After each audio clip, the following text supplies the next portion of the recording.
ಮಾನ್ಯ ಜನತರಿತ ರಾಜ್ಯಪಾಲರು ಮತ್ತು ಕೇಂದ್ರದ ಕರ್ನಾಟಕ ರಾಜ್ಯ ಸರ್ಕಾರ ಶಾಶ್ವತ ನಿವಾಸಿ ಪ್ರಮಾಣ ಪತ್ರವನ್ನು ಹೊರಡಿಸಿರುವುದರಿಂದ ಇದೊಂದು ಆತಂಕಕ್ಕೆ ಕಾರಣ ಆಗ್ತಾ ಇದೆ ನಮ್ಮ ದೇಶದ ಭದ್ರತೆಯ ದೃಷ್ಟಿಯಿಂದ.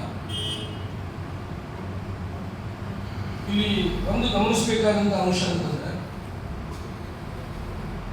ಈಗಾಗಲೇ ಪಶ್ಚಿಮ ಬಂಗಾಳದಿಂದ ಬಾಂಗ್ಲಾದೇಶಗಳಿಂದ ವಲಸೆ ಬಂದಂತೂ ಸಾಕಷ್ಟು ಜನ ಇದ್ದಾರೆ ಹೇಳುವಂಥ ಮಾಹಿತಿ ಇದೆ.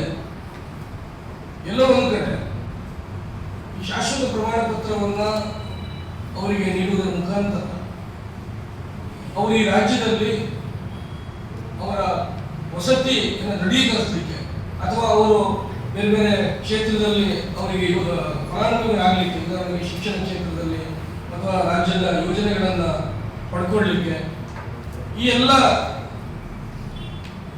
ಅಂಶಗಳಿಗೆ ಅನುಕೂಲ ಆಗಲಿ ಅಂತ ಹೇಳಿ ರಾಜ್ಯ ಸರ್ಕಾರ ಅವರ ವಸತಿಯನ್ನು ದೃಢೀಕರಿಸಲಿಕ್ಕೆ ಮತ್ತು ಆ ಒಂದು ವಲಸಿಗರ ಒಂದು ವರ್ಗವನ್ನೇ ನಿರ್ಮಾಣ ಮಾಡಲಿಕ್ಕೆ ಹೊರಟಿದೆ ಅನ್ನುವಂಥದ್ದು ಈ ಸಂದರ್ಭದಲ್ಲಿ ಹೇಳಲಿಕ್ಕೆ ನಾನು ಬಯಸ್ತೇನೆ. ಅಂದರೆ ಅದನ್ನು ನಾವು ವೋಟ್ ಬ್ಯಾಂಕ್ ಅನ್ನು ಮಾಡಿಕೊಳ್ಳಲಿಕ್ಕೆ ಹೊರಟಿದೆ. ಕೇಂದ್ರ ಅಕ್ರಮ ವಲಸಿಗಾರರನ್ನ ಈಗಾಗಲೇ ಯಾರು ಅಕ್ರಮವಾಗಿ ವಲಸೆ ಬಂದಿದ್ದಾರೆ ಅವರನ್ನು ಹೊರಹಾಕುವಂಥ ಕೆಲಸವನ್ನು ಮಾಡ್ತಾ ಇದ್ದಾರೆ. ಇವತ್ತು ರಾಜ್ಯ ಸರ್ಕಾರದ ಜನರಿಗೆ ಅನ್ಯಾಯದ ಬಗ್ಗೆ ಈಗಾಗಲೇ 2013ರಲ್ಲಿ ಇಂದಿನ ಮುಖ್ಯಮಂತ್ರಿಗಳಾಗಿದ್ದ ಸಿದ್ದರಾಮಯ್ಯ ಅವರು ಇವತ್ತು ಹಿಂದುಳಿದ ವರ್ಗದ ಮುಖವಾಡಿಟ್ಟುಕೊಂಡು ಜನರ ಮತವನ್ನು ಪಡೆದು ಮುಖ್ಯಮಂತ್ರಿಗಳಾಗಿ ಸುಮಾರು 8 ವರ್ಷ ಕಾಲ ನಮ್ಮ ರಾಜ್ಯದಲ್ಲಿ ಆಡಳಿತವನ್ನು ಮಾಡಿದರು. ಆದರೆ ಇವತ್ತಿನ ತನಕ ಅಂತಾರಾಜ್ಯ ವರದಿ ಇರ್ಬೋದು, ಜಯಪ್ರಕಾಶ್ ವರದಿ ಇರ್ಬೋದು, ಈ ರೀತಿ ಸುಧಾ ನಾಯಕ ವರದಿಯನ್ನು ಫಲಕಾರಿಯಾಗಿ ಅದನ್ನು ಅನುಷ್ಠಾನ ಮಾಡದೆ ಕೇವಲ ಹಿಂದುಳಿದ ವರ್ಗದವರ ಮತ ಪಡೆದು ಹಿಂದುಳಿದ ವರ್ಗದವರಿಗೆ ದೊಡ್ಡ ರೀತಿಯಲ್ಲಿ ಅನ್ಯಾಯ ಮಾಡಿದ್ದು ನಮ್ಮ ಕಣ್ಣೆದುರಿದೆ. ಈಗಾಗಲೇ ಸುಮಾರು 600 ಕೋಟಿ ರೂಪಾಯಿ ವೆಚ್ಚವನ್ನು ಅದಕ್ಕೆ ಭರಿಸುವ ಮೂಲಕ ಜನರ ತೆರಿಗೆಯ ಹಣವನ್ನು ಕೂಡ ಇವತ್ತು ವ್ಯರ್ಥ ಮಾಡಿದಂಥ ಸಂದರ್ಭ ನಮ್ಮ ಕಣ್ಣೆದುರಿದೆ. ಅದರಿಂದಾಗಿ ಇವತ್ತು ಸುಮಾರು 35% ಹೆಚ್ಚು ಜನಸಂಖ್ಯೆ ಇರುವಂಥ ನಮ್ಮ ರಾಜ್ಯದ ಹಿಂದುಳಿದ ವರ್ಗದ ಜನರಿಗೆ ನ್ಯಾಯವನ್ನು ಕೊಡುವ ದೃಷ್ಟಿಯಲ್ಲಿ ಶೀಘ್ರವಾಗಿ ಸುಧಾ ನಾಯಕ ವರದಿಯನ್ನು ತಕ್ಷಣ ಜಾರಿಗೆ ತರಬೇಕು. ಅದರ ಸತ್ಯಾಂಶವನ್ನು ಜನರ ಮುಂದೆ ಇಡಬೇಕಾಗಿದೆ. ಯಾಕಂತೇಳಿದರೆ ಈಗಾಗಲೇ ಆ ವರದಿಯಲ್ಲಿರುವಂಥ ಕೆಲವು ವಿಚಾರಗಳನ್ನು ಇವತ್ತು ಕಸದ ಬುಟ್ಟಿಗೆ ಸೇರುವಂಥ ಪ್ರಯತ್ನಗಳು ಇವತ್ತು ಇಂದಿನ ಮುಖ್ಯಮಂತ್ರಿಗಳ ನೇತೃತ್ವದಲ್ಲಾಗಿದೆ. ಇದು ಹಿಂದಿನಿಂದಲೂ ಕೂಡ ಬಹಳಷ್ಟು ವಿಷಯದಲ್ಲಿ ತನ್ನದೇ ಆದ ಒಂದು ರೂಪದಲ್ಲಿ ಸುಳ್ಳನ್ನು ಹೇಳಿ ಜನರಿಗೆ ಮೋಸ ಮಾಡ್ತಾ ಬರುವಂಥದ್ದು ನಾವು ನೋಡಿದ್ದೇವೆ. ಇವತ್ತು 65-70 ವರ್ಷದಲ್ಲಿ ಅದನ್ನೇ ಮಾಡ್ತಾ ಬಂದರು.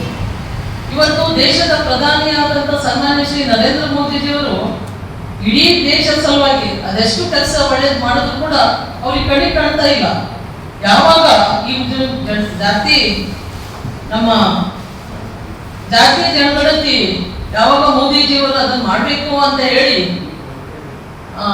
ಮಾಹಿತಿ ಬಂದು ಆ ದಿವಸದಿಂದ ಕಾಂಗ್ರೆಸ್ಸಿನ ಸಿದ್ದರಾಮಯ್ಯರವರು ಅವರು CM ಆದ ತಕ್ಷಣ ನಾವು ಕೂಡ ಜಾತಿ ಜನಗಣತಿ ಮಾಡ್ತೇವೆ, ನಮ್ಮ ಕರ್ನಾಟಕ ರಾಜ್ಯದಲ್ಲಿ ನಾವು ಪ್ರತಿಯೊಂದು ಕಡೆಗೆ ಮಾಡ್ತೀವಿ ಅಂತ ಎಲ್ಲರಿಗೆ ಕೆಲಸ ಕಲಿಸ್ಬಿಟ್ರು. ಆದ್ರೆ ಅದು ಸಕ್ಸಸ್ ಆಗಿದೆಯಾ ಇಲ್ಲ ಅಂತ ನೋಡೋರು ಯಾರು ಇಲ್ಲ. ಅಲ್ಲಿ ಅದು ಸಕ್ಸಸ್ ಆಗಿಲ್ಲ. ಮನೆಯಲ್ಲಿ ಏನ್ ಮಾಡಿದ್ದಾರೆ ಅಂದ್ರೆ ಮನೆಗೆ ಹೋಗಿದ್ದಾರೆ, ಆ ಮನೆಯಲ್ಲಿ ಎಷ್ಟು ಜನ ಇದ್ದಾರೆ ಅಂತ ನೋಡಲೂ ಇಲ್ಲ. ಜೊತೆಲಿ ಸ್ಟಿಕ್ಕರ್ ಹಚ್ಚಿದ್ದಾರೆ, ಹೊರಗಡೆ ಹೋಗಿದ್ದಾರೆ. ಕೇವಲ ಬೇರೆ ಮನೆಗಲ್ಲ, ನಮ್ಮ ತಾಯಿ ಇರುವ ಮನೆಗೆ, ನಮ್ಮ ಮನೆಗಳಿಗೆ ಅದೇ ರೀತಿ ಮಾಡಿದ್ದಾರೆ. ಮನೆಯಲ್ಲಿ ಯಾರಿದ್ದಾರೆ ಅನ್ನೋದು ಮಾಹಿತಿ ಇಲ್ಲ. ಸುಮ್ಮನೆ ಒಂದು ಜಾತಿ ಜನಗಣತಿ ಯಾವಾಗಲಿ 600 ಕೋಟಿ ರೂಪಾಯಿಯನ್ನು ಯಾವ ಮಾಡಿದ್ದೇವೆ ಅಂತ ಹೇಳ್ಕೊಂಡು ಅವ್ರು ಹೇಳ್ತಾ ಇದ್ದಾರೆ. ಎಲ್ಲಿ ಮಾಡಿದ್ದೀರಾ, ಏನ್ ಖರ್ಚು ಮಾಡಿದ್ದೀರಾ, ಇದರ ಫಲಿತಾಂಶ ಏನ್ ಬಂತು, ಎಷ್ಟು ಮುಗಿಸಿದ್ರಿ, ಈ ತತ್ವವನ್ನು ಕೂಡ ಜಾತಿ ಜನಗಣತಿಯ ಒಂದು ಉಸಾಬರಿನೇ ಇಲ್ಲ ತರ ಈಗಿನ ಮುಖ್ಯಮಂತ್ರಿಗಳು ಅದನ್ನು ಮುಚ್ಚಾಕಿದ್ದಾರೆ.